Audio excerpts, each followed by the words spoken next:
본 방송에서 제공하는 투자 정보는 투자 판단에 대한 조언입니다. 방송에서 제공하는 주식의 가치, 가격 상승 및 가격 하락에 대해서는 방송사에서 보장하지 않습니다.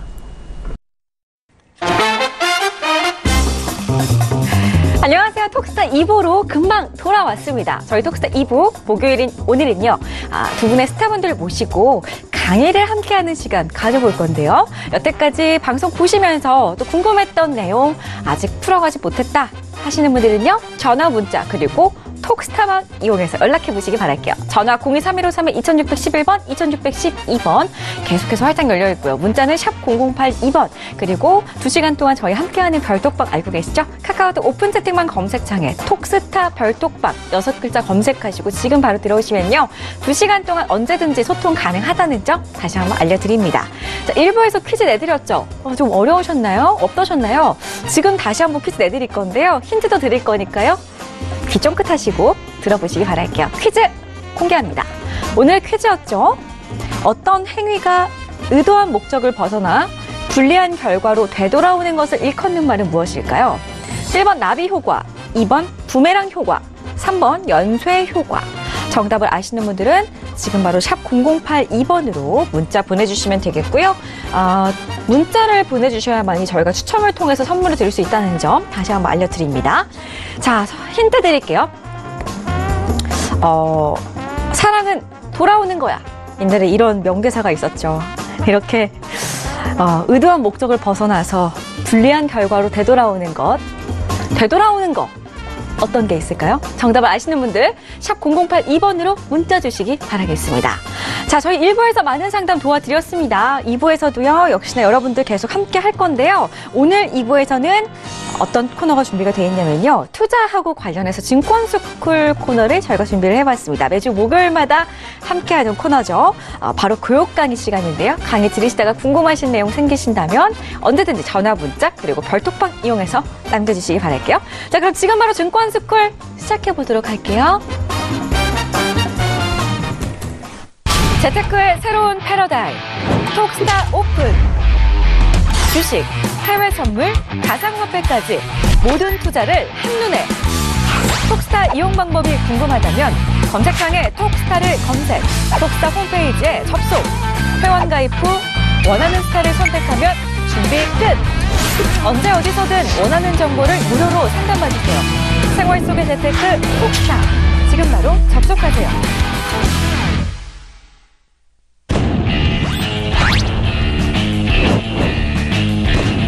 급등 가치주를 발굴하는 인공지능, 글로벌 시스템 트레이드 선구주자, 에이지 시스템 스타입니다. 네, 오늘 증권스쿨 두 분의 스타 소개해드릴게요. 인사부터 나눠보겠습니다. 안녕하세요. 네, 안녕하십니까. 네, 반갑습니다. 자, 시장이 너무 안 좋기 때문에 저희 오늘 조금은 엄숙한 분위기로 가보도록 할게요. 자, 우선은 두 분 중에 오늘 김본스타님이 먼저 강의를 해주시는 걸로 알고 있는데요. 네. 오늘 강의 주제 어떻게 되나요? 네, 오늘 강의도 뭐 이제 지금 시장하고 아주 직결되어 있는 환율 관련한 강의하고 그다음에 수급 언제 도대체 반등이 나오나 이거 궁금하신 분들을 위해서 반등의 힌트를 좀 드리고자 제가 좀 얘기 좀 드리려고 오늘 또 가지고 나왔습니다. 알겠습니다. 지금 시장에서 수급을 잘 살펴봐야 한다라는 이야기 많이들 들어보셨을 텐데요. 오늘 그 부분에 대해서 짚어드린다고 하니까요. 또 반등의 그런 포인트까지 김본스타와 함께 잡아보시기 바랄게요. 자, 다음으로 에이지 시스템 스타님. 네, 오늘 저번 강의에 이어서 지금 금리에 대한 변화 그리고 각국의 글로벌 경제 변화에 대해서 얘기를 드렸는데 지금 오늘도 역시나 그 부분을 파트를 좀 이어서 하고요. 그다음에 어제장에 짚어드렸던 이제 빅스 같은 종목들, 지금 오늘 빅스 50% 급등했습니다. 지금 이런 종목들 금융과 연관돼서 발생할 수 있는 파생 상품들에 대해서도 얘기 드리도록 하겠습니다. 알겠습니다. 어제 새벽이었죠. 우리 에이지 시스템 스타의 무료 카톡방에 에이지 시스템 스타가 빅스에 대한 코멘트를 살짝 남겨드렸었는데 그 부분에 대해서 더욱더 자세하게 잠시 뒤에 파헤쳐 드린다고 하니까요. 채널 쭉 고정해 보시기 바랄게요.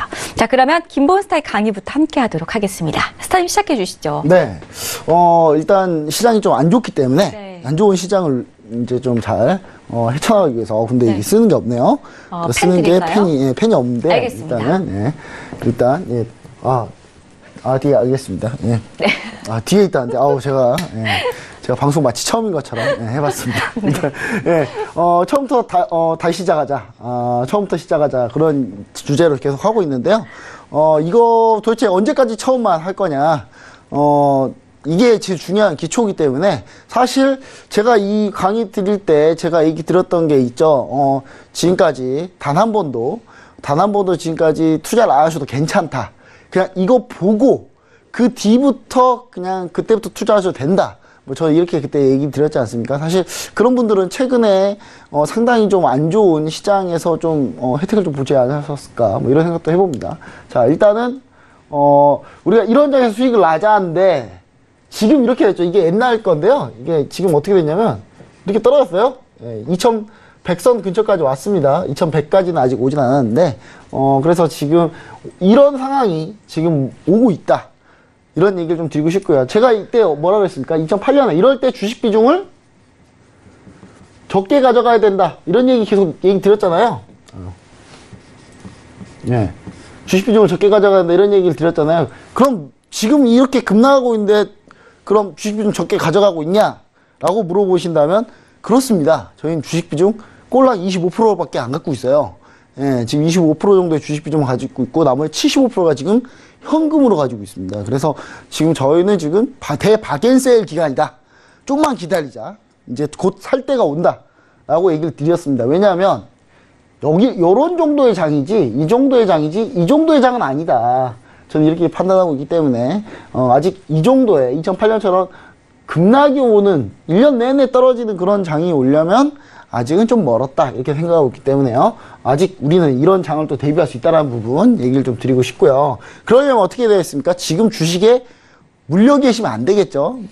혹여나 내가 지금 주식에 지금 물려 계셨다 하시는 분들은 아직도 늦지 않았습니다.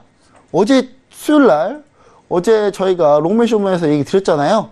빅스 ETF 그 얘기 듣고 바로 하셨으면 아까 AG 시스템스타님 얘기하신 것처럼 50% 수익을 어제 거기서 수익을 얻을 수 있었겠죠. 그럼 그 수익으로 지금 가지고 물려 계셨던 종목들 가볍게 해결이 되겠죠. 그런 부분들을 좀 우리가 좀 잘 알고 넘어가야 된다. 그래서 투자를 좀 약간 영리하게 좀 해야 된다는 부분 얘기 드리고요.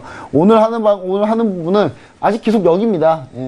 경기순환 분석을 아직도 하고 있고요. 아직도 기본적 분석과 기술적 분석이 남아있는데 제가 기술적 분석은 디테일하게 안 할 거예요. 디테일하게 안 할 거기 때문에 그런 부분들 좀 참고해 주시면 좋을 것 같습니다. 자, 그럼 이제 오늘 매매 팁을 간단하게 한번 볼게요. 급락장 동안 수급 현황 보기. 자, 수급 현황 어떻게 되는지 한번 볼게요. 자, 오늘 당일 수급 현황을 보겠습니다. 오늘 당일 수급 현황은 외국인이 코스피 매도를 주도했고요. 보신 것처럼 외국인이 4천억을 넘게 팔았죠. 그쵸? 거의 5천억 가까이 팔았고요. 개인이 코스닥 매도를 주도했습니다. 개인이 코스닥 매도를 주도했어요. 그리고 외국인이 대량 선물 매수를 했다. 외국인이 대량 1만 2천 계약을 선물 매수를 했다. 이런 부분이 주요 특징인데 그럼 이걸 보고 우리는 어떻게 해석해야 되냐?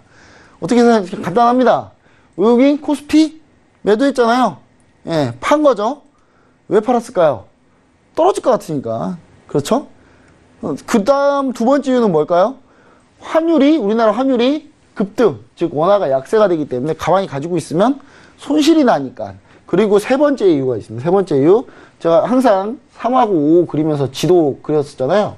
이렇게 우리나라가 있으면 미국이 어제 급락을 하면서 예를 들어서 MSCI 월드 인덱스 같은 경우를 가지고 벤치마크 투자를 한다 하는 펀드들, 그런 펀드들이 상당히 많은데 그런 펀드들 같은 경우는 미국에서 떨어졌기 때문에 비중이 빠졌겠죠. 그럼 우리나라도 똑같이 비중을 빼줘야 됩니다. 주로 패시브 펀드들 같은 경우는 그렇게 투자를 하기 때문에 그래서 외국인이 코스피에서 매도를 했다라고 보시면 좋을 것 같고 그런 상황에서도 우리 개인 투자를 돈 많아요. 2천억 매수했어요. 또 2천억 코스피에서 매수했고요.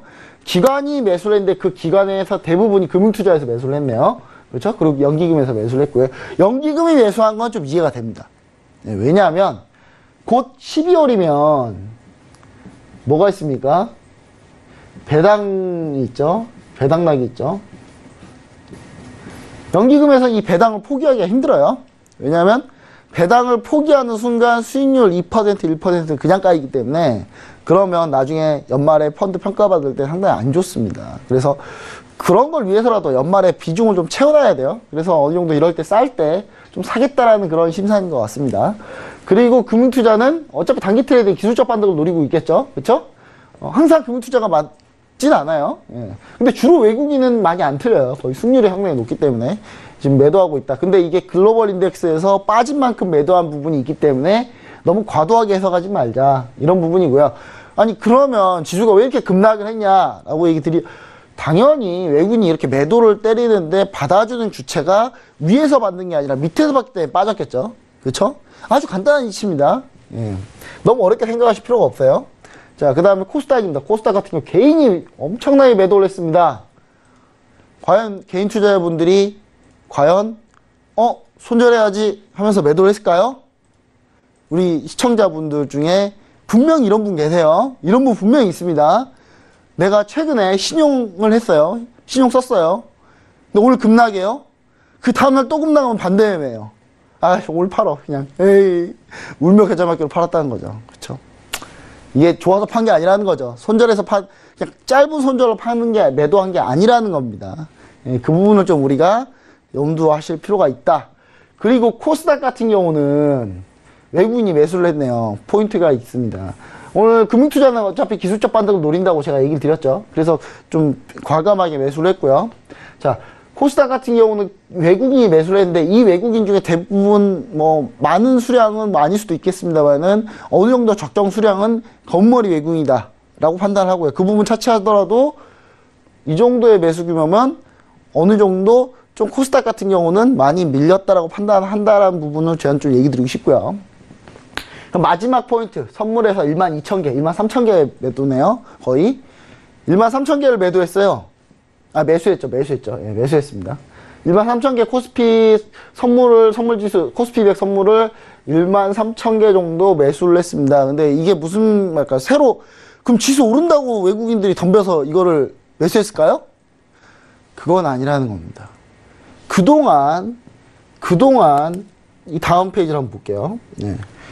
이게 이제 어느 때냐 10월 1일부터 10월 10일까지 이번 달만 본 거예요. 이번 달만 본 건데 이 선물을 한번 볼게요.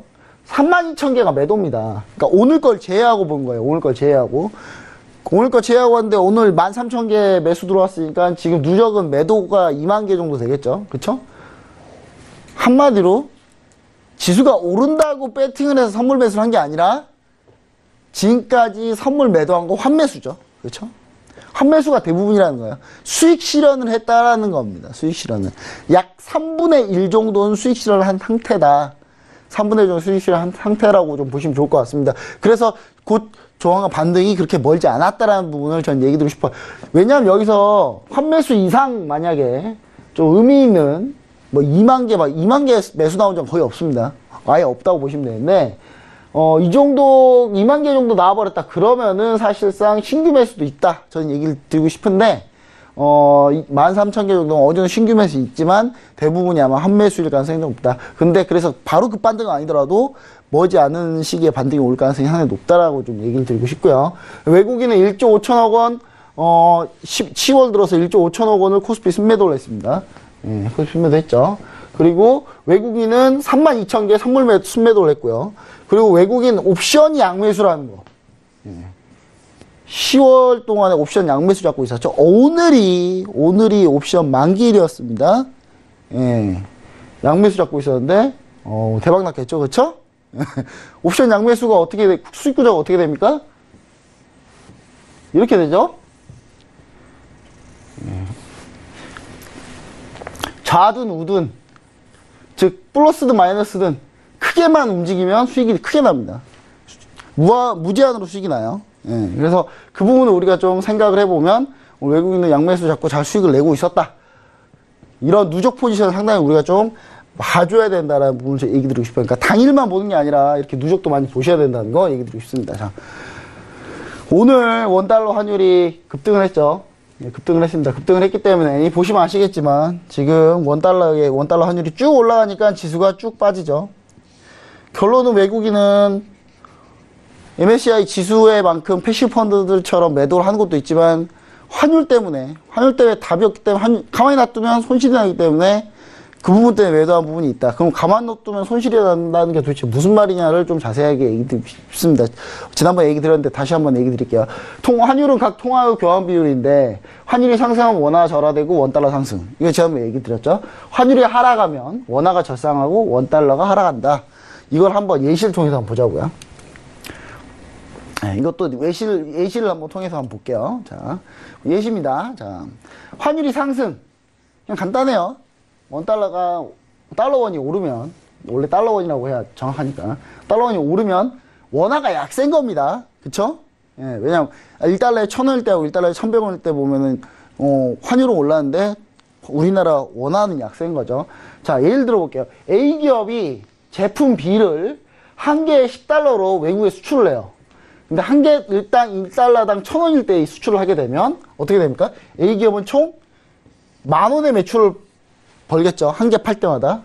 근데 이게 만약에 이게 1달러당 1,100원이 돼버리면 어떤 상황이 벌어지냐면 A기업이 제품 B를 한 개에 10달러에 똑같이 수출을 한다고 쳐요. A기업은 한 개당 11,000원의 매출을 얻습니다. 그러니까 매출이 늘어나요.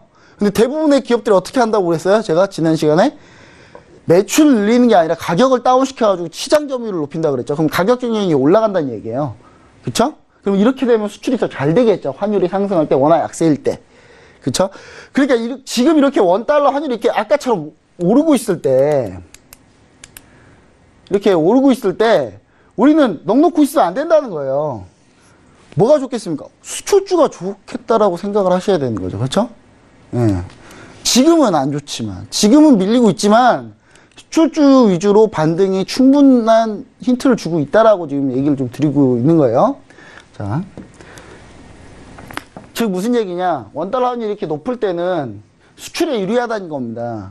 수출에 유리하다는 거예요. 자, 그럼 그 다음 예시를 한번 볼게요. 자, 환율이 상승할 때 똑같습니다. 원화가 약세일 때죠. 환율이 상승할 때. 근데 미국에 있는 투자자 A가 $10,000로 국내 주식에 투자를 해요. 내가 $10,000 갖고 있는데 한국이라는 나라에 한번 투자해볼까? 주식을 사볼까 했는데 이때가 1달러당 1,000원일 때예요. 1,000원일 때 딱 들어왔는데 그럼 총 얼마입니까? 일시, 100, 1,000만, 10만, 100만, 1,000만 원이죠? 1,000만 원으로 바꿨어요. 바꿔가지고 이제 막 샀어요. 막 이것저것 샀어요. 샀는데 예를 들어서 수익률 0%라고 가정해보자고요. 한 몇 달 지났는데 수익률이 똑같아요. 손실도 보지도 않았고 수익도 보지 않았어요. 에이, 재미없네. 한국 시장 빼야 되겠다. 빼려고 이제 주식을 다 팔았고 다시 1,000만 원으로 만들었겠죠. 일단 수수료 뭐 이런 거 가정하지 말자고요. 다시 1,000만 원 만들었어요. 만들어가지고 한국에 투자 종료해서 다시 달러로 환전했는데 만약에 그 몇 달 뒤에 1달러당 1,100원으로 만약에 환율이 올라버리면 얘네들은, 이 미국인 투자자는 이걸 다시 달러로 바꿔서 가지고 나가야 될 거 아니야? 미국에서 막 원화 들고 가서 뭐 얼마인데 달러로 줘야 되는데 여기 10만 원이 안 받겠죠, 당연히. 예. 그걸 달러로 바꿨을 때 어떻게 됩니까? 난 분명히 $10,000 가져왔는데 가지고 나갈 때는 9,090달러만 가지고 나가요. 그러니까 즉 원화가 오르면, 원화가 약세가 되면, 환율이 상승할 때 원화가 약세가 되면 외국인 투자자는 가만히 있어도 손실이죠. 그렇죠? 예, 손실입니다. 그래서 빠지는 겁니다. 외국인 투자 그래서 빼는 거예요. 자, 그다음 세 번째 예시 볼게요. 자, 이번에 환율이 하락할 때입니다. 환율이 하락할 때. 1달러 1,000원일 때, 1,000원이었다가 예를 들어서 1달러에 900원일 때라고 한번 가정을 해보자고요. 그러면은 원화가 강세란 얘기거든요. 원화가 강세란 얘기인데 똑같이 A기업이 B제품을 한 개에 10달러 수출을 해요. 그러면 10,000원의 매출이 들어오는데 원화가 강세가 돼버리면 10달러에 수출을 하더라도 9,000원밖에 안 들어옵니다. 그러니까 즉 원화가 강세가 되면 수출기업한테는 그게 좋지는 않다는 거예요. 그쵸? 근데 반대로 봤을 때는 수입할 때는 어떻게 됩니까? 수입할 때는? 수입할 때는 유리하겠죠. 예, 수입할 때는 유리하게 됩니다. 자, 수입할 때는 유리하게 되는 게, 예를 들어 수입을 했는데, 예를 들어서 1달러에 1,000원에 수입을 한다고 쳐보자고요. 근데 1달러에 1,000원에 수입을 하게 되면 지금 900원 하게 되면 1달러당 900원이면 더 많은 양을 수입할 수 있겠죠. 그렇죠? 예, 똑같은 금액을 가지고 있더라도. 즉 무슨 얘기냐?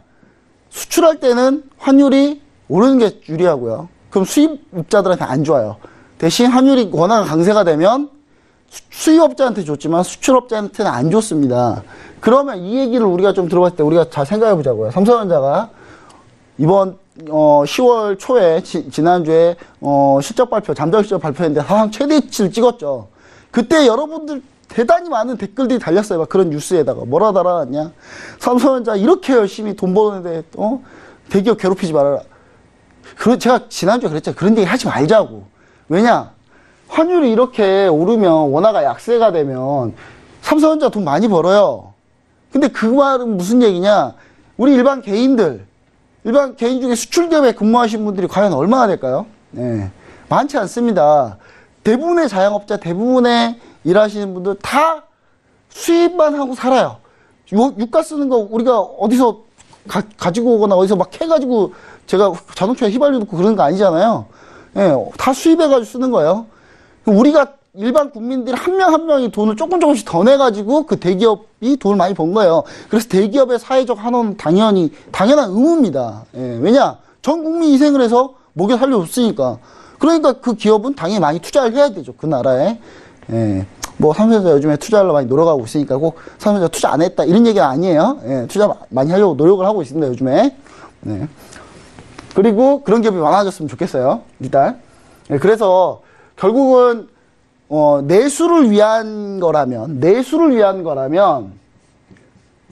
자국 통화가 강세가 되는 게 좋습니다. 그래서 중국이 지금 딜레마가 있는 거예요. 중국 같은 경우는 내수를 강조하고 내수로 전환하고 싶은데 위안화가 계속 약세죠. 미중 무역 전쟁 때문에 계속 위안화 약세라서 내수로 적극적으로 몰아붙이지 못하고 있는 딜레마에 빠져 있는 거죠. 중국이 상당히 지금 난처한 상황에 있습니다. 그리고 만약에 수출을 위한 거라면 자국 통화가 약세가 되는 게 좋겠죠. 근데 우리나라 전체 산업 비중이 어떻게 되어 있습니까? 수출이 압도적이에요. 수출이 60%를 넘어가요, 우리나라는. 근데 종사자의 비중은 얼마인 줄 아십니까? 수출 쪽에 종사하는 인구 비중이 20%가 안 돼요. 그러니까 전 국민의 80%가 수입 쪽에 종사하고 있는데 그 대부분이 희생을 하고 있는 거죠. 그렇죠? 이렇게 올라가게 되면 다음 주가 환율 보고서가 나옵니다. 환율 조작국 얘기가 나오는데 우리나라 예전에 전 정부에는 어떻게 했냐? 이 원화 약세를 유도를 많이 했어요. 원화 약세를 환율 방어하면서 원화 약세를 많이 유도했기 때문에 그런 부분들 때문에 대기업 친화적인 정책이라고 얘기를 자꾸 했던 거예요. 수출기업 친화적인 정책이다. 그래서 이제 우리가 판단해봐야 될 거는 뭐냐면 이 환율 과정을 우리가 지켜보면서 이제 주식 투자자까지 마지막에 한 번 더 할 텐데 환율이 상승했을 때 외국인 투자자들 한번 볼게요. 환율이 상승하면 원화 강세가 되겠죠? 자, 미국의 똑같은 투자자가 $10,000로 투자를 했는데 아무것도 안 했어요. 그냥 수익률이 고정 0%. 수익이 안 났어요, 전혀. 에이, 한국 시장 재미없다. 다시 출금해가지고 다시 나가자 했는데 환전하면 단지 환율만 그러니까 원화가 강세가 됐죠. 환율이 하락입니다, 하락이고. 잘못 못하네요. 죄송합니다. 환율이 하락했을 때 단지 환율이 하락한 이유 때문에 나는 $10,000 가져왔는데 가지고 나갈 때는 $11,111를 가지고 나가게 돼요. 자, 가만히 있어 수익이 보는 거죠. 그러니까 지금 어떻게 됩니까? 우리나라 시장이 적극 외국인 투자자들이 들어오려면 어떻게 해야 돼요? 다시 아까 환율 표를 한번 볼게요. 우리나라 시장에 외국인 투자자들이 들어오려면 이런 구조가 이럴 때 들어오죠. 이럴 때. 자, 이럴 때 보면 지수 오르잖아요. 그렇죠? 예. 이럴 때. 이때 지수가 오르잖아요. 그래서 환율이 원화가 강세가 됐을 때 외국인 투자자들이 들어온다. 그러니까 상당히 이게 메커니즘적으로 이런 구조예요. 이런 구조입니다. 즉 뭐냐면 나라가 경제가 좋아지면 당연히 자국 통화는 강세가 될 거고 강세가 되게 되면 수출 경쟁력이 떨어지죠, 점점. 그렇죠? 그러면서 내수가 강해지고 그게 반복이 되는 사이클로 계속 왔다 갔다 하는 겁니다. 근데 왜 문제가 돼? 중국 보고 왜 뭐라고 하냐? 중국은 자기 나라가 엄청 GDP 성장이 높고 잘 되고 있는데 위안화 환율을 고정시켜 놓죠. 오히려 위안화를 절하합니다. 그러니까 중국은 고정환율제니까. 그러니까 자국이 잘 살고 점점 돈을 많이 벌고 하면은 위안화가 절상이 돼야 되는데 위안화가 가치가 올라가야 되는데 중국 정부가 그거를 수출이 잘 되기 위해서 의도적으로 막은 거죠. 그렇기 때문에 중국 때문에 전 세계가 다 지금 앓고 있어서 그래서 미국이 중국한테 뭐라고 하는 겁니다.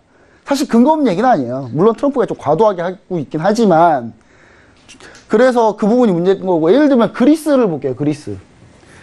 그리스가 지금 상당히 예전에 안 좋았죠. 그렇죠? 지금은 이제 그 터널을 이제 조금씩 벗어나려고 하는데 그리스는 나라 경제가 안 좋아요. 안 좋은데 그럼 자국 통화가 하락해야죠. 자국 통화 가치가 떨어져야 됩니다. 근데 자국 통화 가치가 안 떨어져요. 왜 안 떨어져요? 유로화를 쓰니까. 독일이 좋으니까 그리스가 자국 통화가 좀 떨어져야 관광객도 오고 좀 해운업도 잘 되고 그리스가 딱 두 가지 있거든요. 관광, 해운.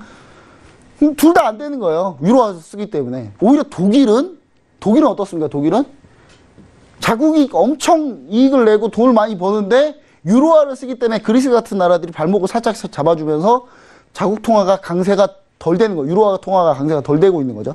그것 때문에 이 독일이 엄청나게 많은 이득을 봤어요. 그래서 그리스 보고 나쁘다는 얘기를 하면 안 된다는 거예요. 왜냐면 그리스가 자기들이 원해서 그런 건 아니잖아요. 예. 결국은 그것 때문에 독일이 이득을 받고 그 독일이 이득을 받기 때문에 독일이 그리스한테 돈을 빌려주는 거죠. 예, 이제 그렇게 좀 이해하시면은 메커니즘적으로 환율을 잘 이해할 수 있다 이렇게 보여주고 만약에 오늘 한 내용을 만약에 정확하게만 이해하셨다고 하면은 환율에 대해서 전혀 걱정을 안 하셔도 됩니다. 이 환율은 이게 다예요. 이게 다라고 보시면 되니까요. 요거에 대해서 이제 많이 복습 많이 하셨으면 좋겠습니다. 알겠습니다. 김원스타의 강의 먼저 함께 하셨어요. 원달러 환율이 상승할 때는 수출주에 주목해보자. 시장 분위기가 좀 좋아질 때쯤에 수출주 위주로 반등 신호를 잡아보자라는 아주 핫한 정보를 또 함께 해왔습니다. 다음 주 목요일 이 시간에도 김원스타의 강의는 계속해서 이어지니까요. 채널 고정해 주시기 바라겠고요. 자, 이어서 예주 시스템 스타일 강의 들어봐야 될 것 같은데요. 네. 네, 시작해 주시죠. 네. 자, 빅스 지수에 대해서 빅스는 사실 이제 어제 수익을 봤던 종목이고요. 네. 이제 오늘 설명드릴 종목은 이제 금융상품 연관 파생 종목들 중심으로 좀 리딩을 드리도록 하겠습니다. 뭐 지금까지 계속해서 뭐 달러 인덱스부터 금리를 거쳐서 현재까지 오고 있는데 많은 과정을 거쳤어요. 앞에 꼭 녹방들 다 돌려서 보시고요. 그 서울경제TV 유튜브 들어가시면은 다 녹방 나옵니다. 지금 일단 금리에 대한 얘기를 끝내면서 이때 디커플링에 대한 얘기를 한번 딱 했었죠. 디커플링에 대해서 짚어드리면서 이제 신흥국 증시의 금리와 그리고 지금 선진국의 금리를 올렸을 때 금리 차이로 인해서 어떤 현상들이 발생하는지 간단히 딱 얘기를 짚어드리고 넘어갔습니다. 근데 오늘이 이런 얘기들만 집중적으로 드릴 날이라고 보시면 될 것 같아요. 저번에 금리 인상 예측치, 이제 다플롯이라고 하죠. 지금 기존에 이게 6월까지였습니다. 3월부터 6월까지의 FOMC, 미국에 있는 FOMC 연준이죠. 우리나라 중앙은행급입니다. 연준에서 얘기했던 이 위원들이 딱딱딱 예측치를 찍는 다플롯. 이게 2018년도, 19년도, 20년도까지 딱 나왔었는데 이번에 9월 달에 처음으로 21년도에 대한 전망이 나왔다라고 얘기를 드렸죠. 네, 21년도 전망이 떨어지는 걸로 전망이 나왔습니다. 그래서 사실상 이제 앞으로는 장기 금리가 떨어지는 쪽의 패턴이 2020년에서 21년 넘어갈 때부터 나올 수 있다라는 부분에 좀 주목하셔라. 이런 얘기를 저번에 정리를 드렸고요. 이때 짚어드리면서 제일 중요하게 보셔야 되는 차트가 이거였죠.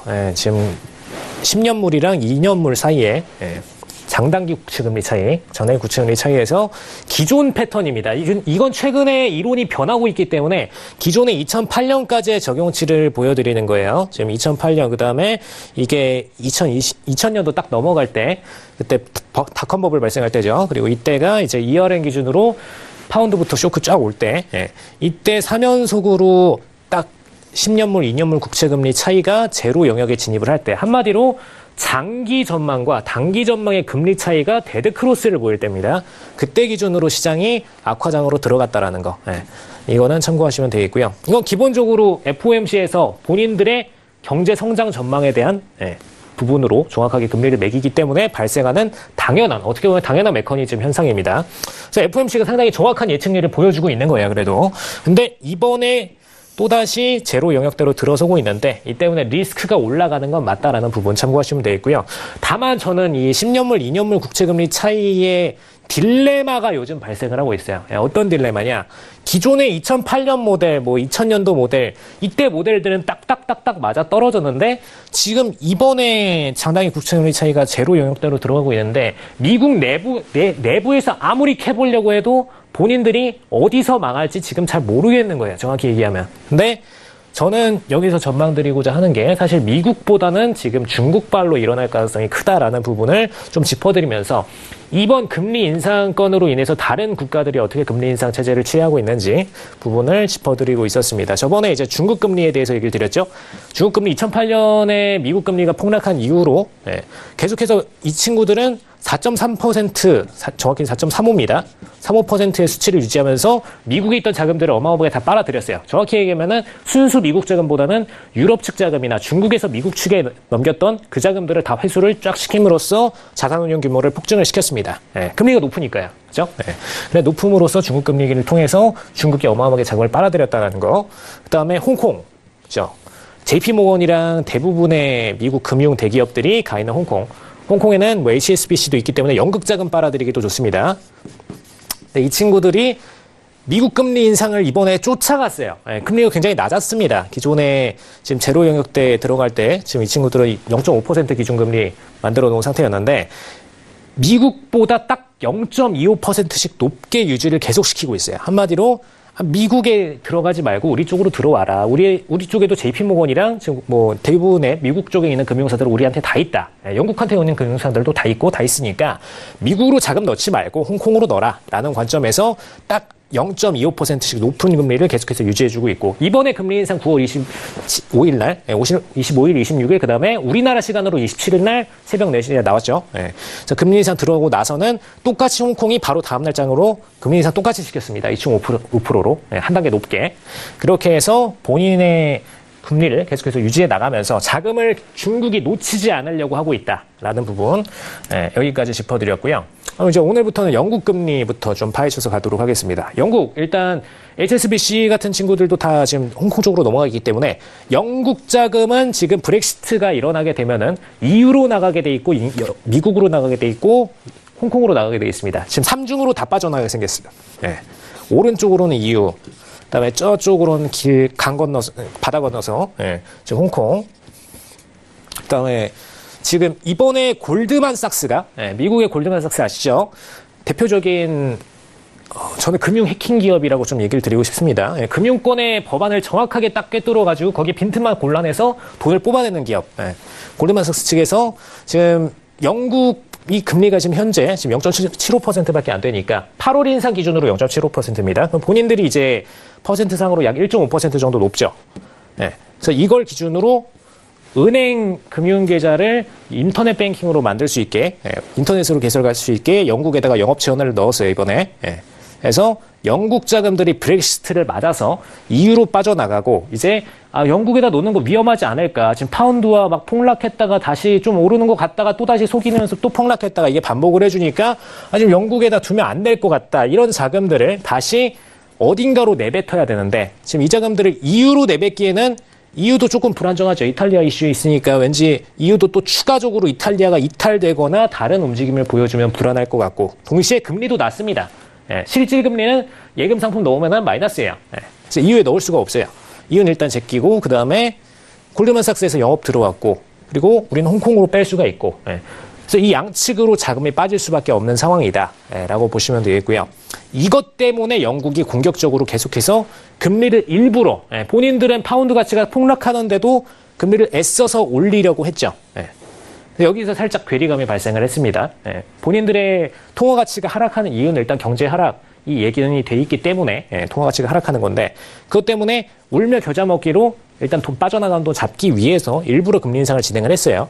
경제 수치 방향과는 반대의 금리 인상이었죠. 그래서 브렉시트를 앞두고 인플레이션 사태 나지 않도록 EU에 대한 대비책 상황으로 금리 인상을 진행을 했습니다. 근데 이것 때문에 지금 오히려 파운드화가 뭐 그나마 살짝 수급은 들어오긴 했지만 수급이 들어오고 나서 다시 장기 수급으로 빠지고 수급이 들어오고 나서 장기 수급으로 빠지고 이런 상황이 발생이 된다라는 거. 그래서 경제 상황이랑 안 맞는다라는 부분 참고하시면 되겠고요. 그럼 여기에 지금 이유는 어떻게 금리 인상을 대응하고 있느냐? 지금 전망을 정확히 말씀을 드리면요. 올해 그러니까 12월에 테이퍼링 들어가죠. 테이퍼링이란 단어에 익숙해지셔야 돼요. 저희는 해외 선물 방송하면요. 아마 전문가들 중에서 양적 완화에 대해서 다시 매일매일 풀어드리면서 하시는 경우는 없을 거예요. 그렇기 때문에 테이퍼링은 그냥 양적 완화를 축소한다. 양적 완화 반대다. 이걸 그냥 외워두셔야 됩니다. 테이퍼링이라는 단어 자체에 그냥 양적 완화처럼 익숙해지셔야 돼요. 한마디로 EU가 ECB 측에서 그동안에 시장에 풀었던 자금을 본인들이 매입했던 자산을 다시 환급함으로써, 다시 매각함으로써 다시 시장에 있는 자금을 끌어들이는 겁니다. ECB의 금고로 돈이 들어오는 거죠. 유로화가 들어오는 겁니다. 그러면 본인들의 돈은 다시 회수를 하고 시장에 있는 돈은 사라지게 되겠죠. 이를 통해서 통화가치 상승을 꾀한다 라고 보시면 됩니다. 일단 시장에 통화가 없으면은 이 스튜디오에 1억 원이 있었는데 1억 원이 없어지고 1,000만 원밖에 안 남았다. 당연히 이 1,000만 원의 통화가치는 상승하겠죠. 이걸 꾀하기 위함이다 라고 보시면 되겠고요. 일단 2016년도 기준으로 0% 금리 진입하고 실질 금리는 예금 금리는 마이너스 때 진입하고 나서 사실상 지금 마이너스 금리인 상태인데 지금 예측치는 2019년도 하반기, 내년도 하반기부터 옌스 바이트만 총재 들어오고 나서 그때부터 인상 예정입니다. 현재는 양적 완화 축소만 들어가고 그다음에 내년도 하반기부터 금리 인상 들어간다. 이렇게 보시면 되겠고요. 물론 이렇게 한다고 하더라도 다른 국가에서 이 국가로 다시 돈이 넘어오기는 쉽진 않아요. 최소 2회는 금리 인상을 해줘야 플러스 때 금리대로 전환되기 때문에 지금 마이너스 0.4면은 2회 금리는 해야 돼요. 인상을. 2회 금리 인상은 해줘야 예금 금리 인상으로 플러스권으로 도달하기 때문에 그때 이후부터 유로로 자금이 폭증해서 들어온다. 이렇게 보시면 되겠습니다. 다만 일단 정책상으로는 다 플러스의 정책이기 때문에 테이퍼링 시행하면은 유로 딱 해외 선물 거래하시는 분들은 폭등하실 거예요. 그리고 내년도 하반기에 정확히는 저는 9월 보고 있습니다. 9월에 금리 인상 딱 들어간다. 그때도 폭등은 하시겠죠. 다만 실질적으로 자금들이 어마어마하게 들어오는 거는 현물 기준으로 들어오는 거는 2번 인상하고 나서 2020년도가 될 가능성이 높다. 이렇게 보시면 되겠습니다. 일단 이때가 옌스 바이트만 총재가 들어올 가능성이 높다는 것까지만 인지를 해두시면 되겠고요. 그다음에 일본 금리 지금 하나하나 짚어드리고 있는데 그럼 결국 이 국가들 지금 제가 메인 국가들 지금 기축통화급에 있는 국가들을 위주로 짚어드리고 있습니다. 그럼 이 국가들 토대로 나중에 현금 흐름이 어디서 어디로 이렇게 갈게 나오겠죠. 다음 페이지에 짚어드릴 겁니다. 일본까지만 보실게요. 지금 2016년도 기준으로 지금 마이너스 0.1% 기준금리 계속 유지하고 있습니다. 아직까지도 정책 유지하고 있죠.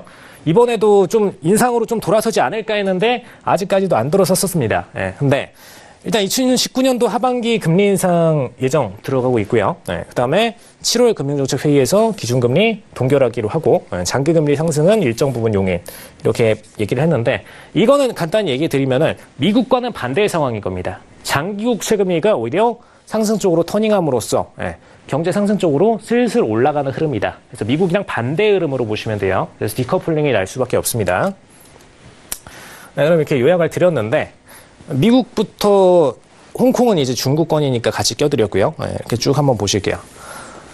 일단 미국 지금 현 신흥국 자금들 지속 흡수 들어갑니다. 그죠? 일단 금리 인상 들어가니까 이번에 어떻게 됐죠?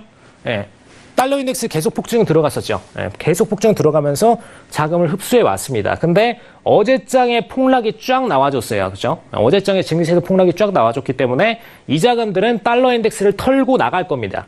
그죠? 그럼 지금 달러 인덱스 매수하셨던 분들은 함부로 지금 매수 플레이 하시면 안 되겠죠? 이거 인지를 부탁드리고요. 지속 흡수 들어가고 있으나 증시장 한번 이렇게 빅스 20선 확 넘어서 어제 왜 급락을 들어갔을까요? 어제 제가 톡스타방에서 계속해서 얘기를 드렸어요. VIX 수치 18.45 찍을 때 제가 막 한번 올려드리고 했습니다.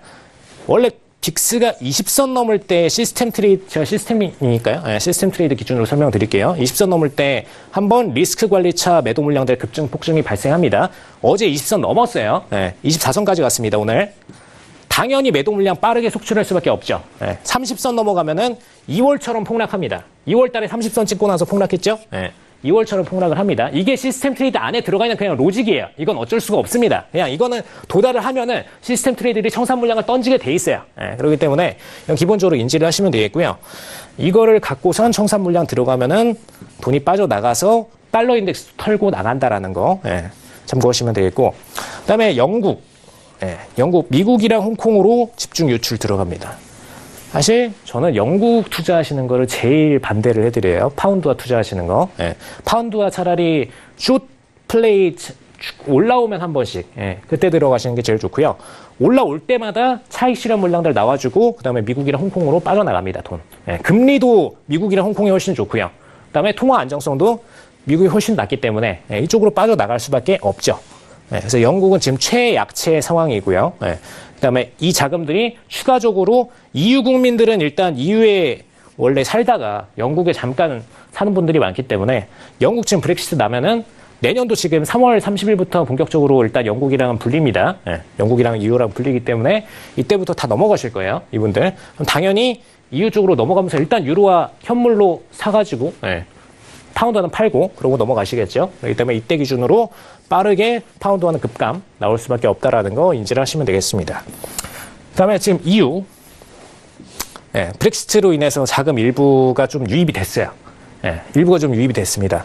이게 좀 그나마 다행인데 2020년도에 집중 유입된다라는 거 보시면 되겠습니다. 일단 금리 인상이 2회는 나와야 플러스 금리로 전환되기 때문에 2020년도부터 집중 유입 들어가고요. 내년도에 처음으로 금리 인상 들어가면은 조금 더 유입이 될 겁니다. 다만 2020년도가 메인이 될 거라는 거. 이번에 디커플링 상태가 발생했었는데 미국이랑 이제 홍콩 증시나 다른 증시나 디커플링이 이렇게 발생했었죠.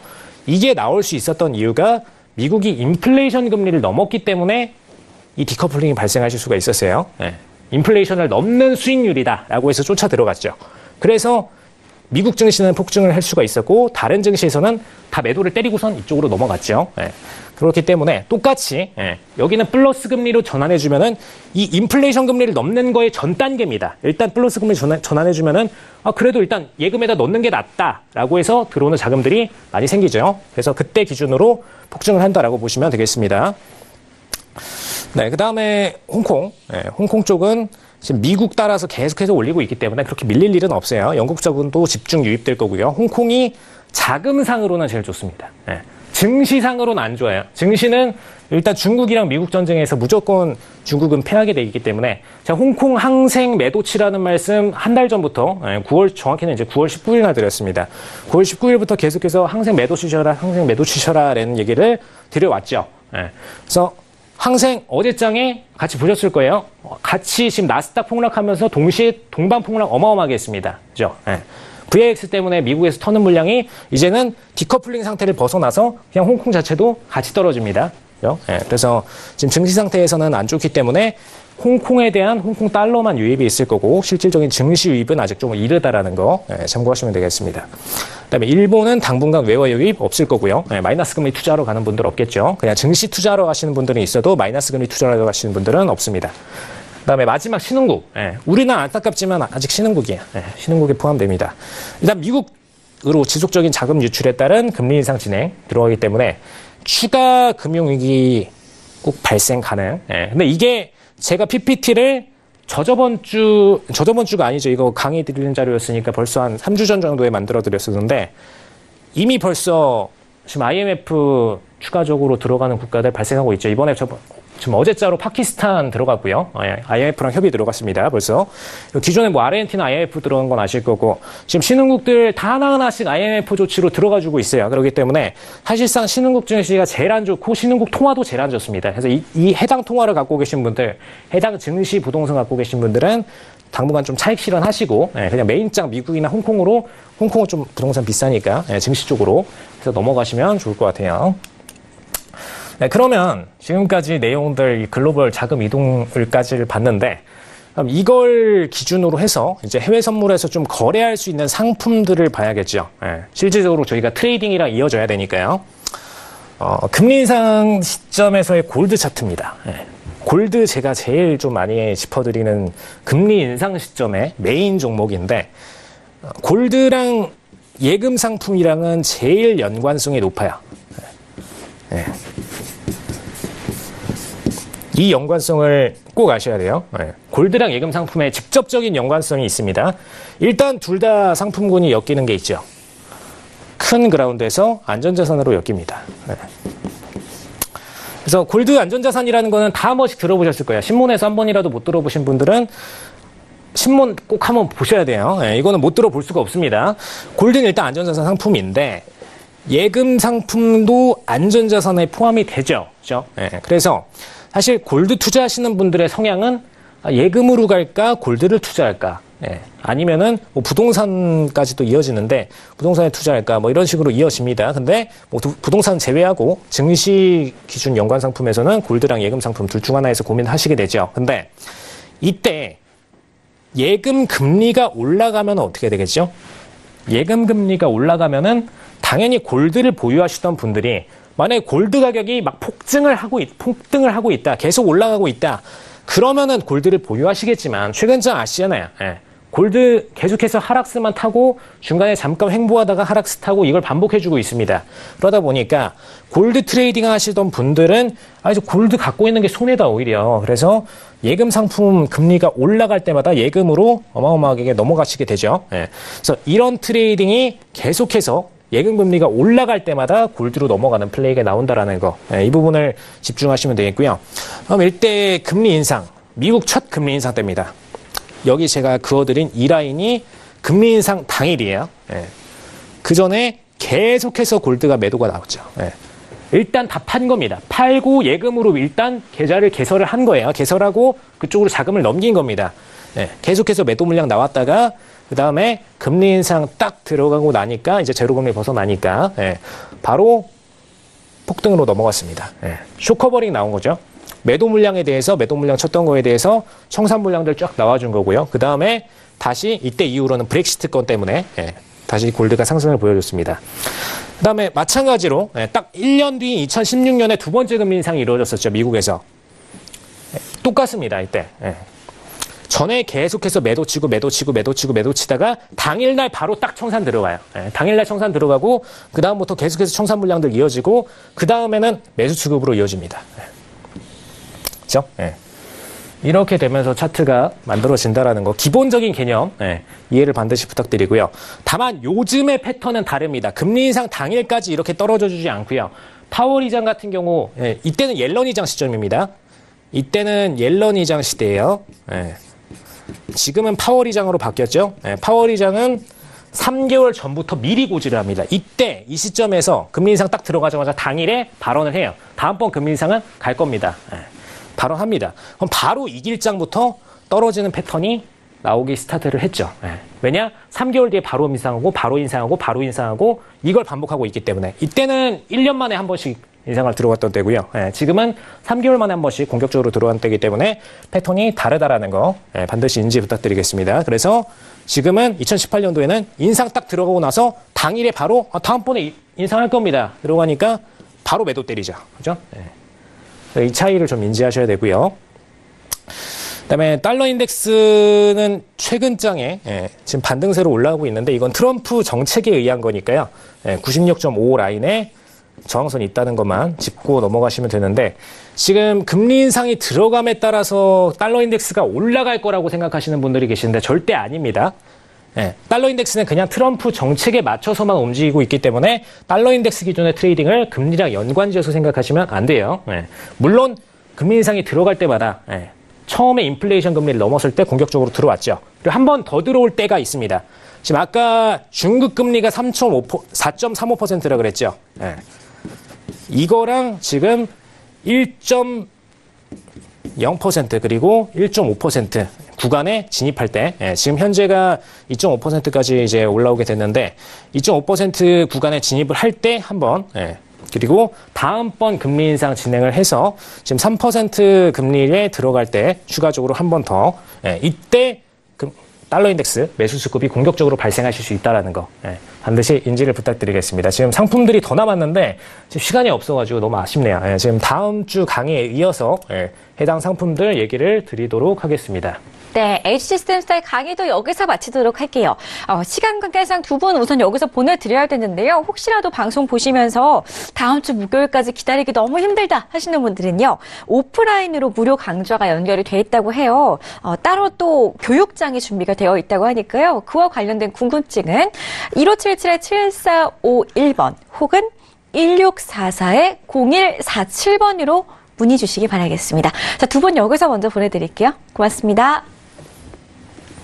자, 지금까지 2시간 동안 상담부터 강의까지 함께 하셨는데요. 도움 많이 되셨나요? 자, 오늘 퀴즈도 많이 풀어주신 것 같은데 정답부터 맞춰볼게요. 자, 오늘의 정답은 2번 부메랑 효과였습니다. 정답 맞춰주신 분들 화면으로 휴대전화 뒷번호 공개하겠습니다. 2337님, 2111님, 5524님, 3623님, 그리고 0872님.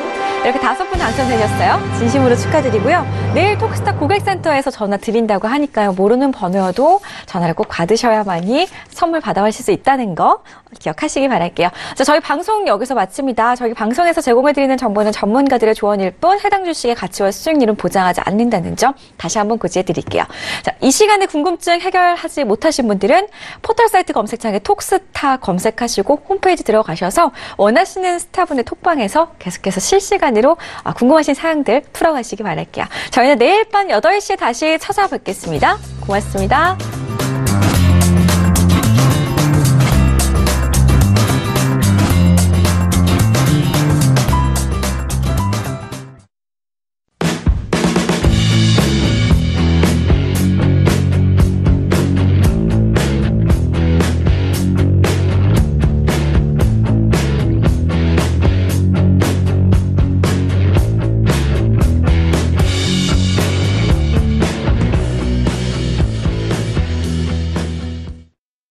본 방송에서 제공하는 투자 정보는 투자 판단에 대한 조언입니다. 방송에서 제공하는 주식의 가치, 가격 상승 및 가격 하락에 대해서는 방송사에서 보장하지 않습니다.